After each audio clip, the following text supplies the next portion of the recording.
The following video shows what happens when an idiot has a camera. Viewer discretion is advised. J.J. Abrams and Rian Johnson were not involved in the making of this video. Any anger or dissatisfaction felt is purely coincidental. It was approximately here that I said Kathleen Kennedy should get fired. And I don't know if it was a coincidence, but everything went wrong after that. So I'm starting to think that Rey is loosely based on Kathleen Kennedy herself and her own force powers.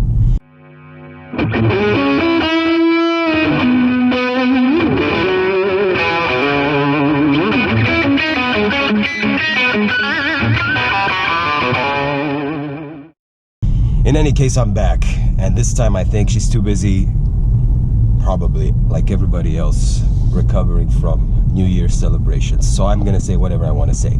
What I did say after that was that Disney should have, in my humble opinion, refreshed the prequel trilogy. So, I mean, they could have done some more advanced editing. They should have refreshed the special effects, the CGI. They should have tried to give us an improved prequel trilogy. I think many fans would have appreciated that as well. As for Rise of Skywalker, I want to tell you what I would have preferred to see. What I would have liked to see in Rise of Skywalker is Rey, now having lost her last mentor, which was Luke Skywalker, searching the galaxy for someone with force powers that can help her continue her training, someone to help her continue on the path of learning about the force, and discovering that Anakin Skywalker had an apprentice, and you know who I'm talking about. I'll say her name in a few minutes anyway. In the meantime, we find out that Snoke is alive, and Kylo Ren had killed a clone of Snoke, and Snoke and Kylo Ren are not Sith. Neither of them are Sith. We know that because their eyes aren't yellow. The irises of their eyes are normal. They're not yellow, so they're not Sith. So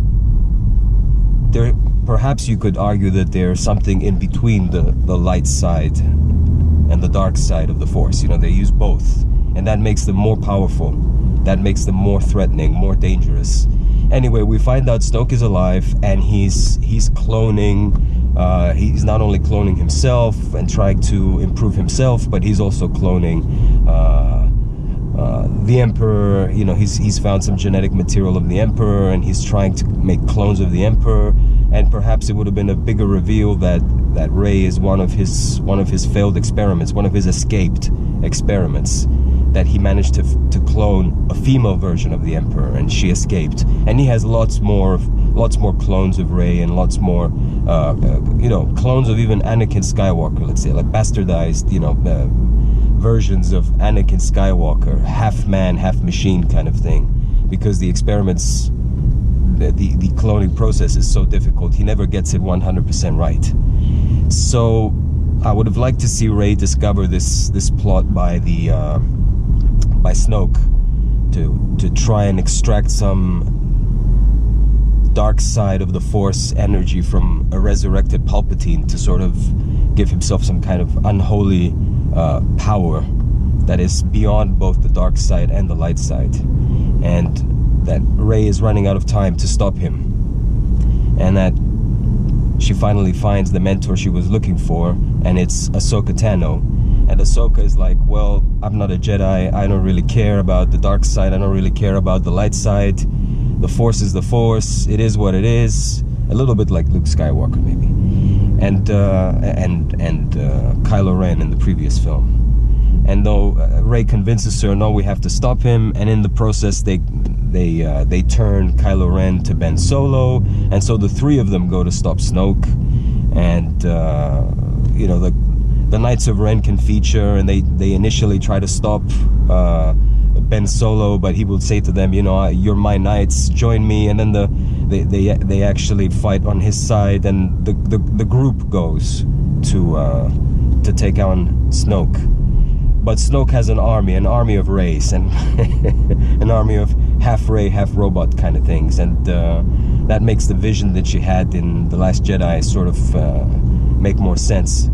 but he also has an army of half Anakins, and he probably has a resurrected Palpatine as well, but he doesn't let him go loose because he's just not beyond control. He can't control Palpatine. He's just something he's resurrected to extract force powers from. And I would have liked to have seen a battle, between a lightsaber battle between all of these guys, and even though Rey is powerful, and Ahsoka will be more powerful than either Rey or Ben, and Ben is pretty powerful too. None of them can take on Snoke and his army of Reys, and we think the battle is lost. Perhaps even Ben can die during the battle. We think the battle is lost, and then we see the Force ghosts. Luke Skywalker, Yoda, they all come down, all of them, the real Anakin, they all come down and they fight on the side of good, and they help Rey and they help Ahsoka, and in the end they prevail. Something like that. I mean, there should have been a big space battle as well. I mean, I'm not writing a script here. I'm just saying an outline of what I would have liked to see for Rey and the inclusion of Ahsoka. So this isn't an outline for a story. This is just some elements of the story. And in the end, I would have liked to have seen Ahsoka return to the Jedi, return to the side of the Jedi, and it's sort of like Return of the Jedi, but a different way of Return of the Jedi. It's Ahsoka's return to the Jedi, and it doesn't matter how old she is in this movie. The movie can be her race can live as old as 1,000 years. It's up to Star Wars to tell us how old they actually get to, how old they can reach. There's no limits. It's up to them. So yeah, I would have liked to have seen Ahsoka included. I would have liked to have seen a very large lightsaber battle, not Rey versus Ben again. We've seen that 100 times.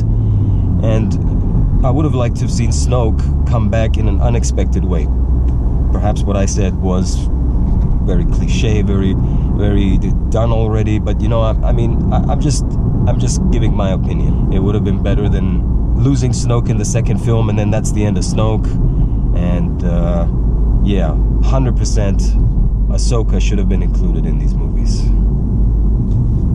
Anyway, guys, I think all of us fans had better ideas than Disney.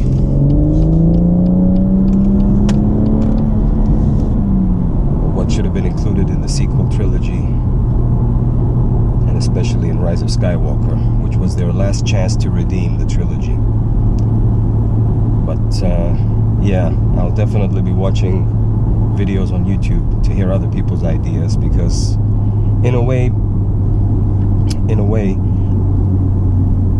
listening to somebody describe their idea and having to imagine it is almost like reading a book in a way, and having to use your imagination, and it's almost like you're watching the film, like a better film than Disney gave us. What a shame that we didn't get a trilogy where we can go back and rewatch certain scenes and get goosebumps from these scenes. Because let's be honest, there are no scenes in the trilogy that give you goosebumps.